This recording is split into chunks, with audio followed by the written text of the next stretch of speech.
दीपक रेगे YouTube चॅनलवर तुम्हा सगळ्यांचं पुन्हा एकदा मनापासून स्वागत. आज 8 मार्च जागतिक महिला दिन. ह्या जागतिक महिला दिनाच्या तुम्हा सगळ्यांना मनापासून शुभेच्छा देतो. आणि जागतिक महिला दिनाच्या निमित्तानं भाग्यश्री देशपांडे यांनी लिहिलेली कथा प्रतीक्षा, ही कथा मी तुम्हाला आता वाचून दाखवणार आहे. पण तत्पूर्वी चॅनल सबस्क्राईब केलेलं नसेल तर प्लीज चॅनल सबस्क्राईब करा. सबस्क्राईबच्या बटनासमोरचं जे घंटीचं चिन्ह आहे, बेल आयकन आहे, ते बेल आयकन प्रेस करा. त्याच्यावरचा ऑल हा पर्याय निवडा, जेणेकरून मी चॅनलवर कथा अपलोड केली की त्याचं नोटिफिकेशन लगेच तुम्हाला मिळेल तुमच्या मोबाईलवर आणि तुम्हाला त्या कथेचा मनोमुराद आस्वाद घेता येईल, आनंद घेता येईल. कथा लाईक करा. कमेंट बॉक्समध्ये कथेविषयी तुम्हाला काय वाटलं ती कमेंटही करा. चला सुरू करूयात. भाग्यश्री देशपांडे लिखित कथा प्रतीक्षा. एअरपोर्टवरच्या विमानांच्या आवाजानं, आजूबाजूच्या गर्दीत आणि स्टायलिश वातावरणात सुरेखाताई गांगरून गेल्या होत्या. सिक्युरिटी, चेकिंग सगळे सोपस्कार पार पडले. त्यांची आणि अविनाशरावांची रवानगी प्रतीक्षालयात म्हणजे वेटिंग कक्षात झाली. प्रतीक्षालय, ती पाटी बघता सुरेखाताईंना किंचित हसू आलं. आयुष्यभर तेच तर करत आलो ना आम्ही, प्रतीक्षा. तेवढ्यात अविनाशराव जवळ आले आणि म्हणाले, अगं सुरेखा, गार्गीचं विमान 1 तास लेट आहे, अजून थांबावं लागेल आपल्याला. तू इथे बस, मी आपल्यासाठी कॉफी घेऊन येतो. परत एकदा प्रतीक्षा. गेले महिनाभर गार्गी परत येणार म्हणून त्यांची कोण घाई चालू होती. तिच्या आवडीचा मेनू, तिच्या वस्तू, तिच्या रूम मधला तिचा आवडीचा कोपरा, तिला आवडणारी फुलं, सगळं सगळं तिच्या स्वागतासाठी सज्ज होतं. आता या सगळ्यांना तिची प्रतीक्षा करायला लागणार होती. अजून 1 तास काढायचा होता. जाऊ दे, 1 तासाचं काय. मधल्या काळात जवळजवळ 1 तप उलटत होतं. सुरेखाताई मनाशीच विचार करत होत्या. नकळत त्या गतस्मृतीत हरवून गेल्या. सुरेखाताई आणि अविनाशरावांची लाडकी सुकन्या म्हणजे मिताली. मिताली एकुलती एक, त्यामुळे लाडात पण शिस्तीत वाढलेली. रूप आणि गुणांना साजेल असं तिचं उच्च शिक्षण. तिला सॉफ्टवेअर कंपनीत अगदी सहजासहजी नोकरी मिळाली. पहिल्यापासूनच मिताली स्वतंत्र आणि प्रगल्भ विचारांची. कंपनीतल्या अमर चव्हाणशी तिचे सूर जुळले. रंग, रूप, शिक्षण, नोकरी सगळं सगळं अनुकूल. मात्र अडचण मात्र एकच, ती म्हणजे जात.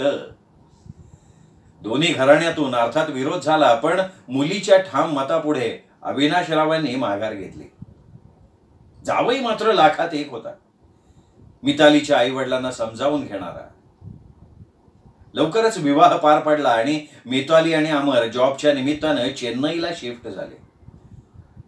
2 वर्षातच मितालीची गोड बातमी कळली.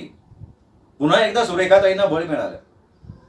आता मितालीच्या सासरच्यांची ये जा सुरू झाली, पण प्रत्येक वेळी हमारे घर पहिले बेटा आएगा असे शब्द तिच्या कानावर पडायला लागले. केवढी शिकलेली माणसं, पण त्यांची ही विचारसरणी असावी. मितालीला आश्चर्य वाटायचं, पण अमरनं सगळं सांभाळून घेतलं. आई वडिलांपासून दूर, सासरच्या मंडळींचं अपेक्षांचं ओझं मनाशी बाळगत मितालीने एका गोंडस मुलीला जन्म दिला. आणि इथेच तिच्या सासरच्यांचं गाडं बिनसलं. एक एक मंडळी काढता पाय घ्यायला लागली. बेटी ही जनी है, अब क्या फायदा. इतकं गोड कौतुक करणारी माणसं सासरची, ती मात्र मितालीला दुरावली. मिताली खूप हिरमुसली, पण अमरनी तिची समजूत काढली. त्या छोट्या बाळाचं नाव गार्गी ठेवलं गेलं. गार्गीच्या संगोपनासाठी मितालीनं जॉब सोडला. सुरेखाताई अविनाशरावांनी मात्र थाटामाटात बारसं केलं. गार्गी त्या दोघांसाठी जीव का प्राण होती. पुण्यातल्या आजी आजोबांकडे जायला गार्गी सदैव तयार असे. गार्गीला आपण डॉक्टर करायचं, मितालीचं एकच स्वप्न. अमरही त्याला दुजोरा द्यायचा. दिवस मोठ्या आनंदात चालले होते. गार्गी आता 5 वर्षांची झाली होती. सासरच्यांची नाराजी कधीतरी संपेल, ते गार्गीला आपलं म्हणतील, ही वेडी आशा होती मितालीला. तिच्या मनातली ही खंत ती अनेकदा बोलून दाखवायची, पण अमर मात्र तिची समजूत घालायचा. अमर आता कामात गुरफटत चालला होता. उच्च पदामुळे त्याची जबाबदारी वाढली होती. यशाच्या अत्युच्च शिखरावर असताना कंपनीकडून त्याच्यासाठी अवॉर्ड जाहीर करण्यात आलं. सत्कार ठरला मुंबईमध्ये. मिताली आणि छोट्या गार्गीला घेऊन अमर आनंदात एअरपोर्टकडे निघाला. पण काळ आला होता. पुढे काय वाढून ठेवलंय याची छोट्या गार्गीला कल्पनाही नव्हती. एअरपोर्टकडे जाणाऱ्या टॅक्सीला दुर्दैवानं भीषण अपघात झाला. मिताली आणि अमरनं जागच्या जागी जगाचा निरोप घेतला. पण देव तारी त्याला कोण मारी, ह्या उक्तीप्रमाणे छोटी गार्गी सीटच्या कोपऱ्यालगत अडकली आणि वाचली. सुरेखाताई आणि अविनाश रावांवर आभाळच कोसळलं. मुलाच्या मृत्यूचं खापर मितालीवर फोडून तिच्या सासरची मंडळी निघून गेली. छोट्या गार्गीकडे बघून सुद्धा त्यांना पाझर नाही फुटला. तिची जबाबदारी घेणं खूप लांबची गोष्ट. आई बापाविना पोरकी झालेली गार्गी आजी आजोबांना घट्ट बिलगली. केवळ तिच्यासाठी कोलमडलेले आजी आजोबा धीरानं उभे राहिले. स्वतःला सावरलं आजी आजोबांनी. नुकतंच उमलू लागलेलं गार्गीचं आयुष्य, तिचं भविष्य हे सगळं विचारात घेऊन ते खंबीरपणे तिच्या पाठीशी उभे राहिले. ते स्वतः गार्गीचे आई वडील झाले. काळ हे दुःखावरचं रामबाण औषध असतं. काळ पुढे सरकत होता. गार्गीच्या संगोपनात सुरेखाताईंनी, अविनाशरावांनी स्वतःला झोकून दिलं होतं. जणू काही त्यांची मितालीच त्यांना परत मिळालेली होती. अविनाशराव रिटायर्ड गव्हर्नमेंट ऑफिसर होते. त्यांची सगळी पुंजी त्यांनी गार्गीसाठी वापरायची ठरवलं. त्यामुळे आर्थिक अडचण काही नव्हतीच. मुळातच तेजस्वी असणारी गार्गी आपल्या हुशारीनं आणि नम्र स्वभावानं शाळा कॉलेजमध्ये चमकत होती. स्कॉलरशिप, क्रीडा, नाट्य, कला यात असंख्य बक्षीस गार्गी मिळवत होती. आजी आजोबांची अखंड माया आणि आईवडिलांचा आशीर्वाद गार्गीला यशाची मानकरी ठरवत होता. गार्गी 8वीत असताना 8 मार्चला होणाऱ्या महिला दिनाच्या निमित्तानं होणाऱ्या काव्य वाचन स्पर्धेत तिने पहिल्यांदा भाग घेतला. आजोबांना आवर्जून बोलवलं तिने त्या कार्यक्रमाला. गार्गीनं सादर केलेल्या नकोशी ह्या कवितेनं उपस्थितांचे डोळे अक्षरशः पाणावले. मला जन्म घेऊ द्या हो बाबा, मला जन्म घेऊ द्या हो, मला जन्म घेऊ द्या हो बाबा, मला जन्म घेऊ द्या हो. मीही आहे वंशज तुमची, मीही उजळीन नाव घराचे, मी सावित्री मीच इंदिरा, मीही होईन स्वप्न उद्याचे, मीही होईन स्वप्न उद्याचे. अंगणात मी आणीन तुमच्या, अंगणात मी आणीन तुमच्या, मथुरा काशी काबा हो. मला जन्म घेऊ द्या हो बाबा, मला जन्म घेऊ द्या हो. गार्गीची कविता संपताच टाळ्यांचा कडकडाट झाला. गार्गीला अर्थात प्रथम बक्षीस मिळालं. प्रमुख पाहुणे आबासाहेब पाटील तिच्यावर बेहद्द खुश झाले. तिची फॅमिली बॅकग्राऊंड कळताच त्यांनी तिला आणि तिच्या घरच्यांना आतमध्ये भेटायला बोलवलं. काय हुशार पोरगी हो, नाव काढील बरं काही घराण्याचं.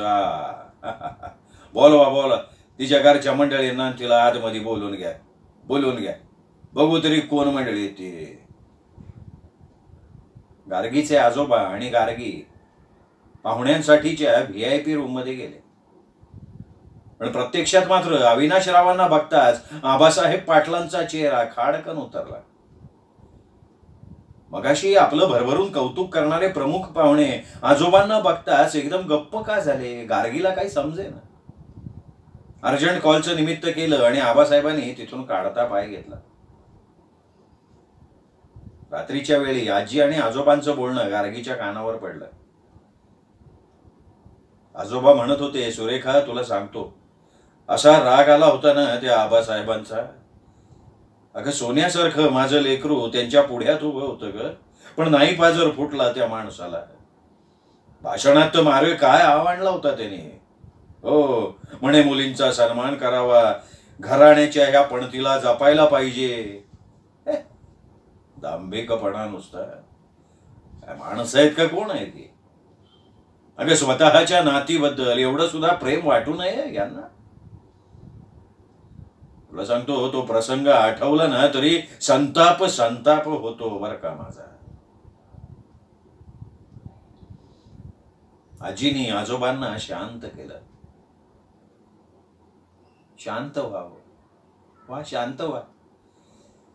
किती त्रास करून घेणार आहात तुम्ही? आणि बोलताय ते जरा हळू बोला. ती पोर झोपेत न उठली मग काय सांगणार तिला? आजोबा गार्गीच्या कातर आवाजानं दोघांनीही चमकून बघितलं तर गार्गी दारात स्तब्ध उभी होती. आपण कुणाला तरी नकोशी आहोत ही भावना तिला अस्वस्थ करून टाकणारी होती.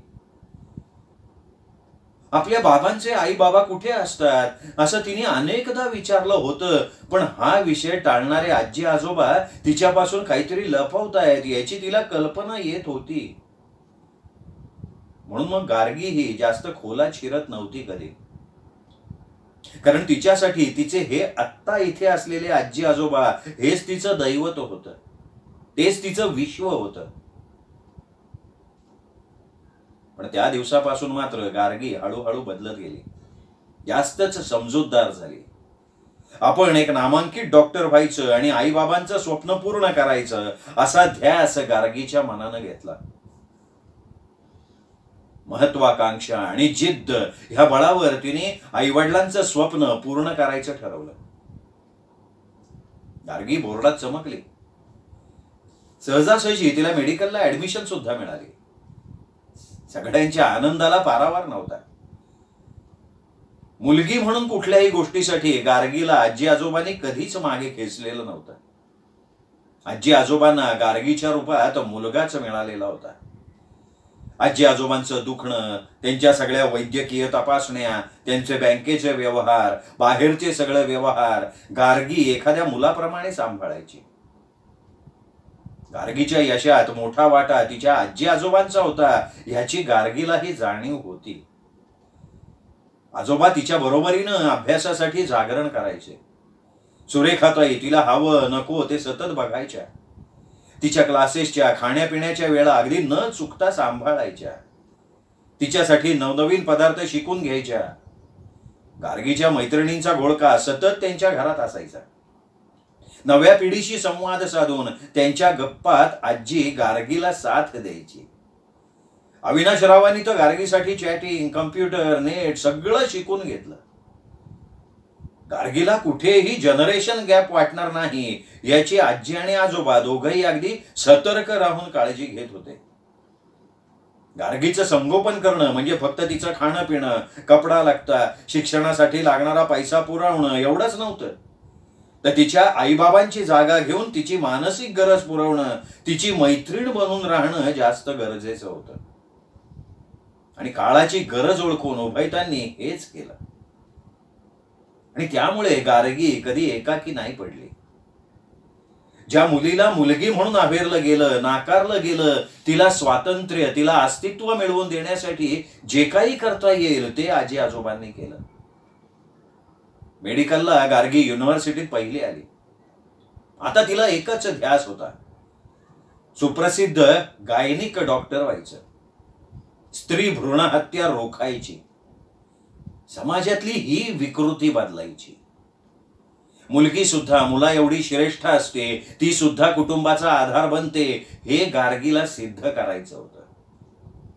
गार्गी चौहान हे नाव लावताना चौहान कुटुंबियांच्या कमकुवत विचारसरणीची तिला लाज वाटे.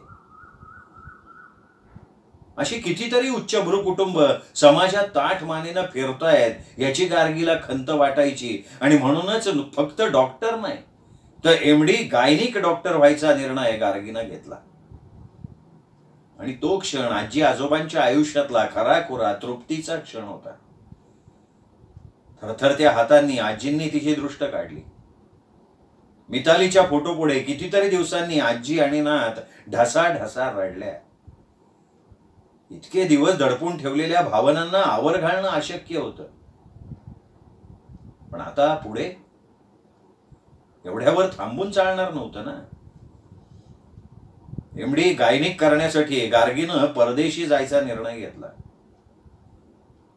निर्णय घेतला तिने खरा, पण आजी आजोबांच्या विचारानं गार्गी अस्वस्थ व्हायची. आजी आजोबा आता थकलेत ह्याची तिला कल्पना होती. इतकी वर्ष केवळ तिच्यासाठी त्यांनी आपलं सर्वस्व पणाला लावलं होतं. तिच्यासाठी तिचे आजी आजोबा करिअर, शिक्षण ह्याच्याही पेक्षा श्रेष्ठ होते. गार्गीच्या मनाची घालमेल आजीने ओळखली.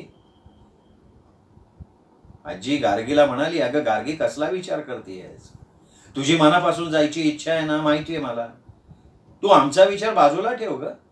अगं इथपर्यंत मजर मारली आहेस तर ते सगळे कष्ट पाण्यात का घालवायचे?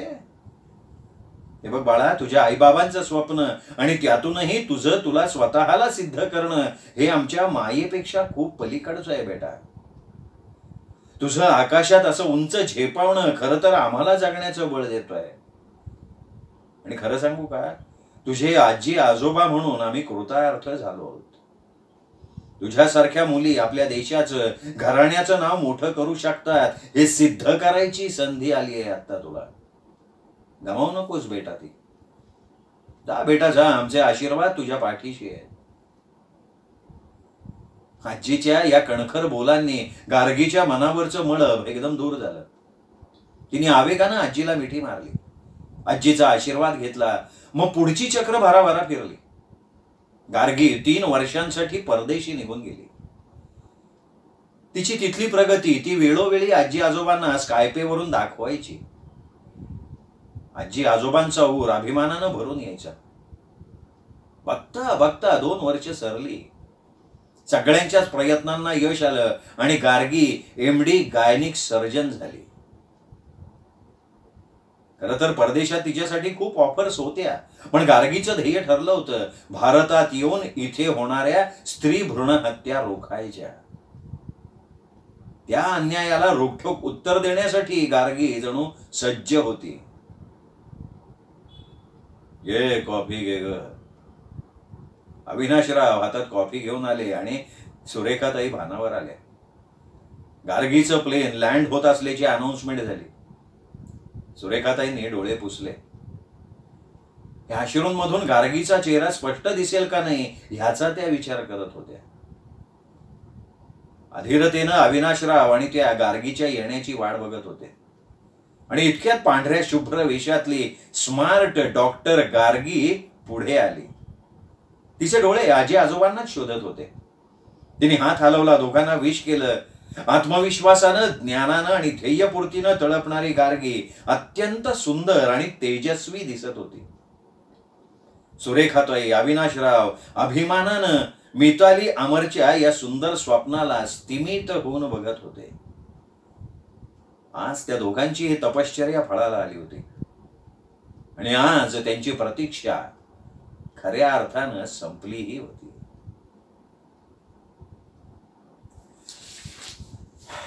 श्रोत्यांनो, कशी वाटली ही जागतिक महिला दिनानिमित्त भाग्यश्री देशपांडेंनी लिहिलेली कथा प्रतीक्षा? कथा आवडली असेलच तुम्हाला. पटकन कथा लाईक करा. कथेविषयी काय वाटलं ते कमेंटमध्ये जरूर लिहा. आणि हो, चॅनल सबस्क्राईब करून टाका आतापर्यंत केलं नसेल तर. आणि भाग्यश्री देशपांडेंच्या अजूनही काही कथा आपल्या चॅनलवर आहेत. एंड स्क्रीनमध्ये त्या 3ही कथा तुम्हाला पाठवतो, म्हणजे तुम्हाला त्या बघता येतील, ऐकता येतील. त्या 3ही कथांचा मनमुराद आस्वादही घेता येईल. भेटूयात पुढच्या कथेसह पुन्हा एकदा. तोपर्यंत नमस्कार.